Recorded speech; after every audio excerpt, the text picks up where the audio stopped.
ఏదైతే unparliamentary language ఉపయోగించి అంబేద్కర్ గారి గురించి మాట్లాడాడు దాన్ని భారతదేశంలో ఉన్నటువంటి ప్రజలందరూ కూడా ముఖ్యంగా కాంగ్రెస్ పార్టీ వారు తీవ్రంగా ఖండిస్తున్నారు.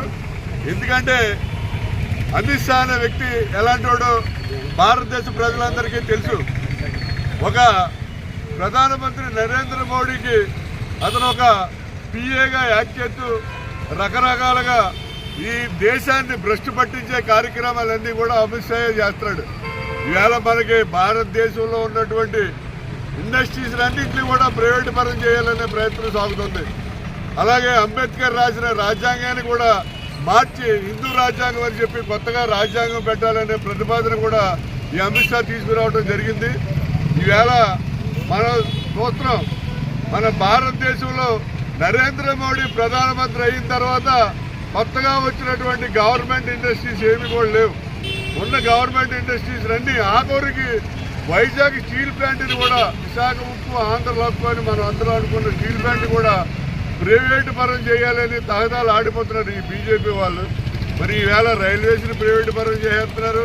అలాగే పెద్ద పెద్ద సంస్థలన్నింటినీ కూడా విమానాశ్రయాలను కూడా ప్రైవేట్ పరం చేస్తున్నారు. ఇలా అన్నింటినీ కూడా ప్రైవేట్ పరం చేసి ఏదైతే అంబేద్కర్ గారు ఎస్సీ ఎస్టీ బీసీ మైనారిటీలందరికీ కూడా ఏ రిజర్వేషన్లు వర్తింపజేశాడో ఆ రిజర్వేషన్లన్నీ కూడా మరి ఈవేళ ఈ బీజేపీ ప్రభుత్వం ముఖ్యంగా అమిత్ షా గారు నరేంద్ర మోడీ గారు నిర్వీర్యం చేసి రిజర్వేషన్లు ఉన్నా కూడా ఎందుకు బాబు మాకు ఈ పనికిరాని రిజర్వేషన్లో ఇవి పనికిరాని చిల్లర నోట్ లాంటివి అని చెప్పి బీసీలు ఎస్టీలు మైనార్టీలు అనుకునే విధంగా ఈ రకంగా అమిత్ షా గారు చేస్తాడు.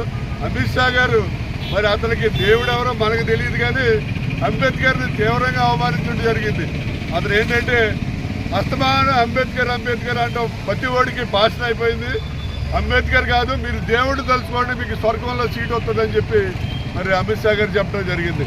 అంటే దేవుడు తలుచుకోండి అంటాడు, అంబేద్కర్ని మర్చిపోండి అంటాడు. ఏంటి ఇతని ఉద్దేశం మనకు అర్థం కాదు.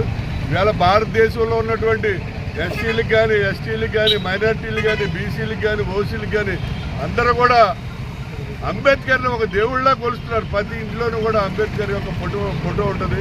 అంబేద్కర్ గారి ఫోటో లేని ఇల్లు ఉండదు. ఎందుకంటే కొన్ని చోట్ల రాముడిది ఉంటుంది, కృష్ణుడిది ఉంటుంది, లేకపోతే వేరు దేవుళ్ళు ఉంటాయి, సాయిబాబా అల్లా యేసు ప్రభుత్వం ఉంటుంది. కానీ మరి ప్రతి వాళ్ళ ఇంట్లోనూ కులాలకి మతాలకి అతీతంగా ఏకైక వ్యక్తి ఫోటో ఉంటుంది భారతదేశంలో ఏంటంటే అంబేద్కర్.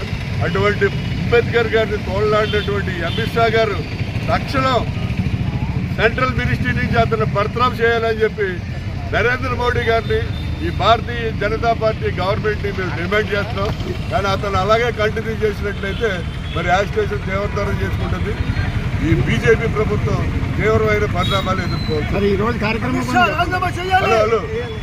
ఈరోజు మరి ఏదైతే ఈ అమిత్ షా గారు పార్లమెంట్లో అన్పార్లమెంటరీ లాంగ్వేజ్ ఉపయోగించి అంబేద్కర్ గారిని మరి దూషించడం జరిగిందో దానికి నిరసనగా ఈరోజు రాజమండ్రి గోకావరం బస్ స్టాండ్లో ఉన్నటువంటి అంబేద్కర్ గారి విగ్రహానికి పాలాభిషేకం చేయడం జరిగింది. దీంట్లో కాంగ్రెస్ పార్టీకి సంబంధించినటువంటి అన్ని విభాగాల నాయకులు అందరు శ్రేణులందరూ కూడా పాల్గొన్నారు. పాల్గొన్న అందరికీ కూడా హృదయపూర్వకమైనటువంటి ధన్యవాదాలు తెలియజేస్తున్నాను. అంబేద్కర్ గారిని విమర్శించారు. మరి ఈ పార్టీకి త్వరలోనే చర్మగీతం పాడే రోజులు ముందుగా ఉన్నాయి. మరి రాష్ట్ర ప్రజలంతా చూస్తూ ఉన్నారు.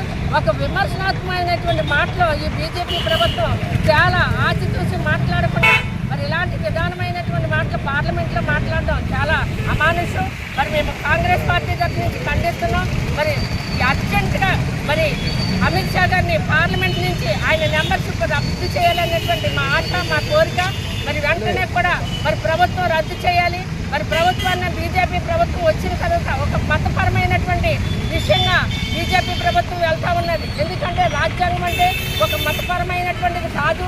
ప్రజలందరినీ శ్రేయస్సు కోరి మరి బాబాసాహెబ్ అంబేద్కర్ ఆ రోజు మరి రాజ్యాంగాలన్నీ చూసి క్రోడీకరించి ఆయన రాసించినటువంటి రాజ్యాంగాన్ని ఒక పార్లమెంట్లోకి అడుగుపెడితే రాజ్యాంగం మీద మరి ఒట్టు పెట్టుకుని పార్లమెంట్లోకి వెళ్తూ ఉంటాం, ఒక హైకోర్టులోకి వెళ్తూ ఉంటే పార్లమెంట్ మీద ఒత్తి వేసి మరి కోర్టులోకి వెళ్తూ ఉంటాం. అలాంటి రాజ్యాంగాన్ని విమర్శించినటువంటి వ్యక్తిని మరి ఎమర్జెన్సీగా ఖండిస్తున్నాం మేము.